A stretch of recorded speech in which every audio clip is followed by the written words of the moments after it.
Hello dear students, welcome back to my channel physics SPC calorimetry का एक question. A solid material is supplied with heat at constant rate.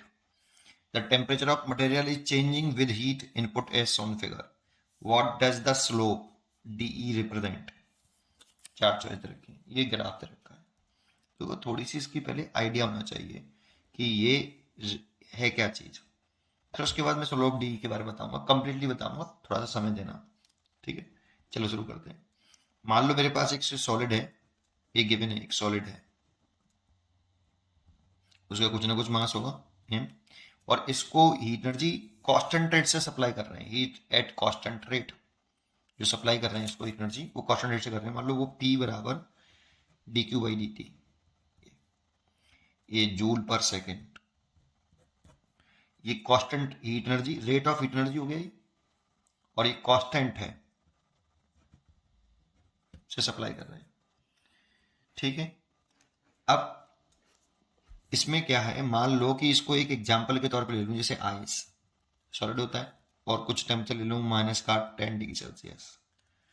तो मान लो कि यहाँ पे temperature minus के 10 डिग्री सेल्सियस शुरू हो रहा है। लेट कर लो यार, लेट करने में कोई दिक्कत नहीं। ठीक है, अब आइस को पहले अगर मैं लिक्विड में चेंज करना चाहूंगा ना, तो पहले 0 डिग्री सेल्सियस पर आना पड़ेगा, मेल्टिंग पॉइंट पर, क्योंकि सॉलिड लिक्विड में कन्वर्ट होता है वो मेल्टिंग पॉइंट पर ही होता है। और आइस का मेल्टिंग पॉइंट 0 डिग्री सेल्सियस होता है, और हर एक मटेरियल का कुछ ना कुछ मेल्टिंग पॉइंट होता ही होगा, है ना। लेकिन आइस का होता है, तो मैंने इसलिए सॉलिड, किसी भी सॉलिड के लिए हो सकता है, मैंने एक एग्जांपल ले लिया आइस। ठीक है, नहीं तो पहले इसको 0 डिग्री सेल्सियस पे लेके आएंगे तो टेम्परेचर बढ़ाना पड़ेगा। तो टेम्परेचर बढ़ाएंगे तो ये आइस ही रहेगा भी, मतलब सॉलिड ही रहेगा, एम ग्राम आइस ही रहेगा। एट 0 डिग्री सेल्सियस पे ले आएंगे तो टेम्परेचर राइज किया, और टेम्परेचर राइज किया तो क्यू हीट एनर्जी ये एब्जॉर्व करेगा, कितनी, M into specific heat of ice into delta T. अभी इसी चीज को यहाँ लिखूं तो Q बराबर M specific heat of ice into delta T को लिखें तो T, मान लो फाइनल टेम्परेचर T है, T माइनस के इनिशियल कितना था, ये 0 ना हो गया, T मान लेते हैं क्योंकि सॉलिड की बात कर रहा है। अभी मैंने आइस मान रखा है, तो 0 ना मान के T मान लिया मैंने फाइनल, और माइनस का 10 ये। और देखो यहाँ से जो मैंने लेट किया है P बराबर D Q by D T, तो P बराबर D Q by D T, तो अगर मैं डी क्यू इक्वल टू लिखूँ तो P डी टी, और इंटीजन कर दूँ बोथ साइड का, तो P तो कांस्टेंट टर्म है, तो Q का Q आ जाएगा, ये P और T का T हो जाएगा। तो हीट एनर्जी जो मैंने सप्लाई की है वो P बराबर ऐसे भी लिख सकते हैं, Q upon T, constant rate से, जूल पर सेकेंड, है ना। तो Q की जगह पे मैं P इंटू टी लिख सकता हूँ, लेकिन यहाँ सीधा सीधा देखें तो हीट एनर्जी का टेम्परेचर के साथ कैसा रिलेशन है, डायरेक्ट रिलेशन है, और हीट एनर्जी डायरेक्ट रिलेशन है टेम्परेचर का। तो ये ग्राफ किसके बीच बना रहे हैं, टेम्परेचर एंड हीट इनपुट, इसीलिए स्ट्रेट लाइन आया है ग्राफ। ठीक है, और ये अभी भी सॉलिड में ही है, ये अभी भी सॉलिड में ही है, यहाँ से यहाँ तक ये सॉलिड का ग्राफ है ना। और ये कितने पे पहुंच गया है, अगर आइस माना है मैंने तो ये 0 डिग्री सेल्सियस पर पहुंच गया है बेटा। ठीक है, चलिए अब आगे बढ़े, इसमें इसमें और आगे बढ़े तो अगर हम इस आइस को, अब मैं फेज चेंज कर सकता हूँ क्योंकि वो मेल्टिंग पॉइंट पर होता है, तो आइस का मेल्टिंग पॉइंट 0 डिग्री सेल्सियस होता है। तो फेज चेंज कर लिया, एम ग्राम वाटर में कन्वर्ट हो गया ये एट 0 डिग्री सेल्सियस पे। देखो ये 0 डिग्री सेल्सियस में कांस्टेंट टेम्परेचर पे चेंज हुआ है, 0 और 0, इसलिए यहाँ से यहाँ तक ये टेम्परेचर कांस्टेंट रहेगा। और ये वाला जो स्टेट होगी ये सॉलिड प्लस लिक्विड होगी, और यहाँ आके ये कंप्लीटली लिक्विड में आ गया होगा, कंप्लीटली इस जगह पर लिक्विड में आ गया होगा। ठीक है, और इसमें इतने एनर्जी एब्जॉर्ब करी होगी, मास into latent heat of fusion, latent heat of fusion. फिर ये जीरो से अगर इसे, ये लिक्विड में आ गया ये पूरा, अब इसे अगर हमें वेपर में कन्वर्ट करना है तो वो बॉइलिंग पॉइंट पर होता है, और बॉइलिंग पॉइंट जो होता है वो आइस का 100 डिग्री सेल्सियस होता है। मैंने आइस लेट कर रखा है भाई, है ना। तो आइस का 100 डिग्री सेल्सियस हो तो पहले टेम्परेचर बढ़ाना पड़ेगा, और टेम्परेचर बढ़ाने के लिए ये एनर्जी लेगा, क्यू बराबर M S water into delta T लिखेंगे। और टेम्परेचर फिर बढ़ाया है मैंने यहाँ पर, और कितना कर लिया है, M gram water at 100 degree Celsius कर लिया है।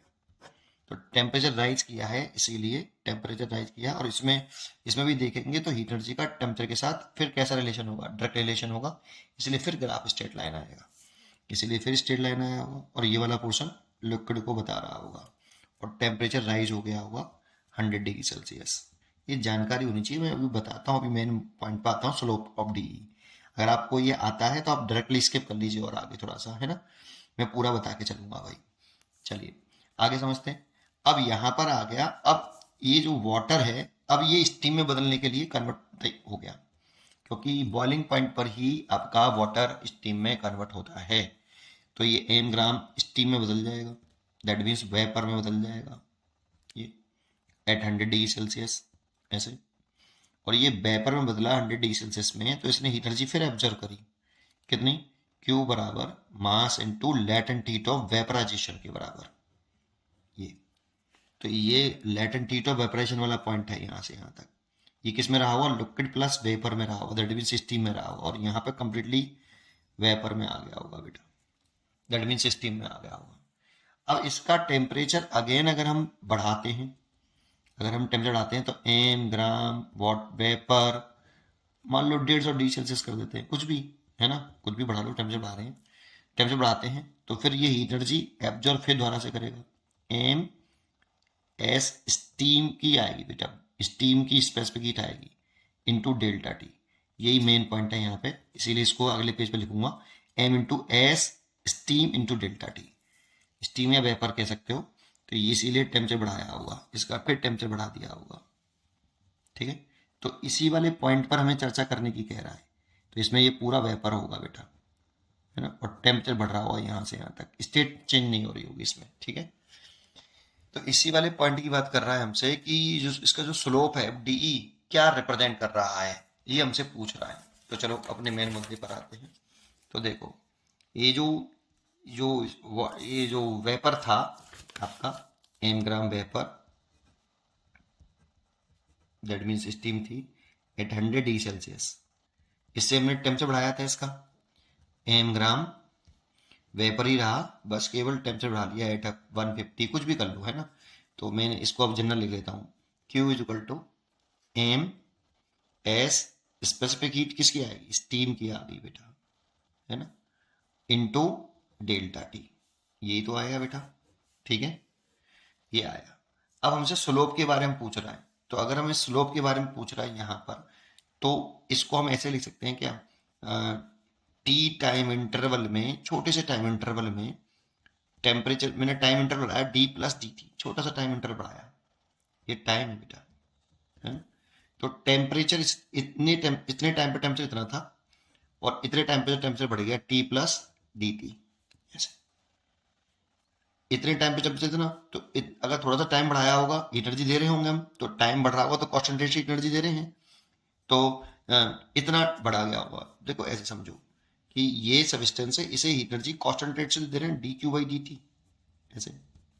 तो डी टी टाइम इंटरवल में कितनी एनर्जी सप्लाई करी होगी, D Q, D T time interval में, और डी टी टाइम इंटरवल में कितना टेम्परेचर बढ़ गया होगा, डी टी, इसीलिए कितनी एनर्जी सप्लाई की, D Q equal to M S specific heat of steam into D T. ये यहाँ पे क्या लिखते हैं, राइज इन टेम्परेचर। तो देखो टेम्परेचर कितना राइज हुआ है, ये टेम्परेचर है बेटा, कैसे लिख सकते हैं, बिल्कुल लिख सकते हैं। और ऐसे लिख लिया तो आप एक बात आओ, ये टेम्परेचर हीट का ग्राफ है, तो आप एक काम करिए, इसको इसके नीचे ले आइए और इसको इसके नीचे ले आइए, ऐसे लिख सकते हैं D T by D Q बराबर कितना, 1 अपॉन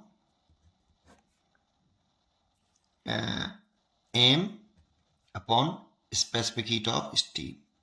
ये, और ये अगर तुम देखोगे तो इस ग्राफ में जो आपका ये हीट एनर्जी का ग्राफ था इधर, और ये जो आपका टेम्परेचर का ग्राफ था, और ये जो डी वाला ग्राफ था, कहीं भी बना दो, जैसे मैंने ये बना दी स्ट्रेट लाइन, और ये जो इसका जो स्लोप होता है थीटा, तो small temperature of change in of heat D Q, और small change in temperature D T.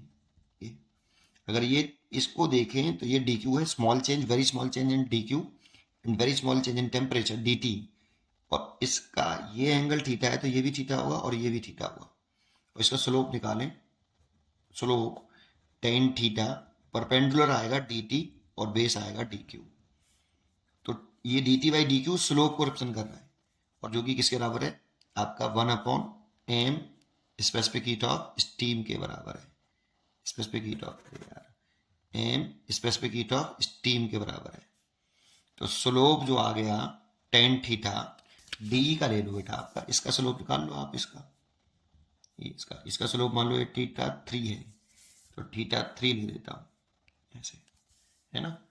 तो ये कितना आया, स्लोप ही तो है ये कितना आया, 1/m specific heat of steam आया बेटा। अब जानते हो ये तो स्पेसिफिक हीट ऑफ स्टीम है, स्पेसिफिक हीट ऑफ स्टीम मतलब वेपर, ये, और ये मास है। लेकिन इस पूरे को क्या बोलते हैं जानते हो, हीट, इसको बोलते हैं आपकी heat capacity of vapour. Heat capacity of vapour या स्टीम, वो क्या होगा, m into specific heat of steam. इस पूरे को बोलते हैं हम क्या, हीट कैपेसिटी ऑफ वेपर। तो देखो स्लोप जो है वो हीट कैपेसिटी ऑफ वेपर के इनवर्सली प्रोपोर्शनल है ना। तो इसीलिए ये लिखेंगे कि जो स्लोप DE है, स्लोप DE रिप्रेजेंट्स क्या, inverse of heat capacity of vapour. Vapour या स्टीम कह सकते हो, स्टीम भी बोल सकते हो बेटा, ठीक है। इसलिए इसकी जो चॉइस होनी चाहिए वो डी चॉइस इज करेक्ट, इसकी डी चॉइस करेक्ट होनी चाहिए बेटा। Fourth, inverse of heat capacity of vapour, D choice correct होनी चाहिए इसकी। तो इसलिए इसकी जो चॉइस होनी चाहिए D is correct choice, inverse of heat capacity of vapour, inverse heat capacity of vapour. उम्मीद करता हूं कि आपको ये क्वेश्चन जरूर समझ में आया होगा। पढ़ते रहिए और खुश रहिए। Thank you.